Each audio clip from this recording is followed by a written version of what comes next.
Shinobis, सोचो अगर Naruto के अंदर कुरामा होता ही नहीं तो ना होता वो टेल्ड बीस्ट का चाकरा, ना वो एपिक रसेंगन अपग्रेड, फिर उसका जर्नी कैसा होता? क्या वो फिर भी होकागे बन पाता या फिर वो एक बैकग्राउंड कैरेक्टर ही बनकर रह जाता? आज के वीडियो में हम एक्सप्लोर करेंगे एक ऑल्टरनेट टाइम लाइन जिसमें नारुतो तो होता लेकिन उसके अंदर कुरामा नहीं। क्यों? ये टाइम लाइन इंटरेस्टिंग होगा ना? तो hello shinobis, this is Rockstorm and this is the channel where anime meets imagination and every storms bring new story. Naruto's early life. इस टाइमलाइन में भी नारुतो अकेला ही रहता क्योंकि मिनाटो और कुशिना नाइन टेल्स के अटैक को सरवाइव नहीं कर पाते और उस अटैक के दौरान मिनाटो रीपर टेस्ट सील का इस्तेमाल करके हाफ कुरामा को भी नारुतो के अंदर सील नहीं करता। बट सिर्फ इसी रीजन की वजह से विलेज का हेड थोड़ा कम होता क्योंकि नारुतो के अंदर अब कोई डीमन बीस्ट ही नहीं होता। बट नारुतो फिर भी बहुत अकेला होता क्योंकि जिंजूरिकी ना होते हुए भी उसे फोर्थ होकागे के बच्चे के टैग के प्रेशर के साथ ग्रो होना पड़ता। लेकिन एक मेजर डिफरेंस होता, उसको चाइल्डहुड में कंट्रोल और फियर की वजह से अलग नहीं रखा जाता, मतलब थोड़ा ज्यादा नॉर्मल बचपन मिलता। Academy and team 7।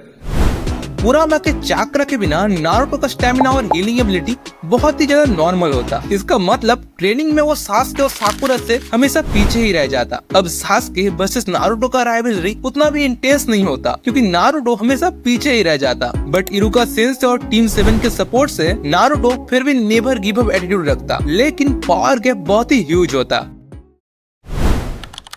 Major arc. अब ज़ाबुजा आर्क में नारुतो कुरामा के चाक्रा बर्स्ट के बिना बहुत ही ज्यादा वीक होता, लेकिन टीम वर्क के थ्रू वो फिर भी सरवाइव कर ही जाता। अब जिन लोगों को लगता है कि नारुतो का इस आर्क में विदाउट कुरामा सरवाइव करने का कोई चांस ही नहीं बनता, तो let me just remind you कि नारुतो के पास कुरामा के अलावा भी एक बहुत ही मेजर पावर है जो कि है प्लॉट आर्मर।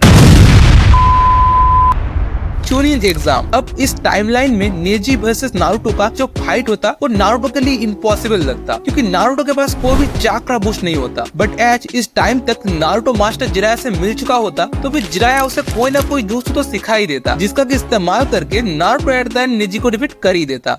Orochimaru arc. इस आर्क में सास्के पे और भी ज्यादा फोकस शिफ्ट होता क्योंकि नारुतो का रोल बहुत ही ज्यादा कम पावरफुल होता। अब one of the most fan favourite arc अस्सी तुस्सी Almighty pussy। Pain arc. ये arc most of the time series के जैसा ही होता क्योंकि एज नारुतो के पास कोई भी टेल विश नहीं होता तो फिर जिराया उसे बहुत पहले ही सेज मोड सिखा देता। नारुतो's ग्रोथ पाथ। अब जैसा कि मैंने पहले ही बोला कि कुरामा ना होने की वजह से नारुतो को बहुत पहले ही सेज मोड सीखना पड़ता। अब उसका पाथ एकदम रॉक ली जैसा होता, प्योर हार्ड वर्क और टाइजुत्सु प्लस निंजुत्सु के मिक्स से स्ट्रेंथ गेन करना। हमें रासेन शोरिकन जैसे टेक्निक्स पे और भी ज्यादा फोकस करके दिखाया जाता। अब नारुतो शायद जिंजूरिकी ना होने की वजह से अकात्सुकी का मेन टारगेट भी ना होता और स्टोरी का डायरेक्शन बिल्कुल ही चेंज हो जाता। वार आर्क एंड होकागे ड्रीम। अब फोर्थ ग्रेड निंजा वार में विदाउट कुरामा मात्रा और ओबितो के खिलाफ फाइट में नारुतो पहले तो बहुत पीछे होता, बट टाइम जाने के साथ साथ जब नारुतो को सेज ऑफ सिक्स पाथ का पावर मिलता तब उसका पावर सिग्निफिकेंटली इंक्रीज हो जाता। बट फिर भी उसके लिए अलायंस और सास्के का सपोर्ट इम्पोर्टेंट होता। अब वार खत्म होने के बाद लोग नारुतो को और भी ज्यादा रिस्पेक्ट करते क्योंकि विदाउट नाइन टेल एक नॉर्मल शिनोबी होकर भी उसने इम्पॉसिबल अचीव किया। अब इस टाइमलाइन पे होकागे बनना नारुतो के लिए और भी ज्यादा इमोशनल होता क्योंकि वो प्रूव कर देता कि तुम्हें मॉन्स्टर पावर की जरूरत नहीं, सिर्फ विल पावर और हार्ड वर्क ही काफी है। तो शिनोबीज, अगर नारुतो के पास कुरामा होता ही नहीं तो स्टोरी और भी ज्यादा ह्यूमन लेवल और स्ट्रगल हेवी होता। नारुतो एक और रॉकली टाइप कैरेक्टर बनता जो अपनी मेहनत से सब प्रूव करता। शायद से हमारे लिए उसका जर्नी और भी ज्यादा इंस्पायरिंग होता, लेकिन उस सेम लेजेंडरी बैटल्स हमें कभी देखने को ही नहीं मिलता जो हमें ओरिजिनल सीरीज में मिला।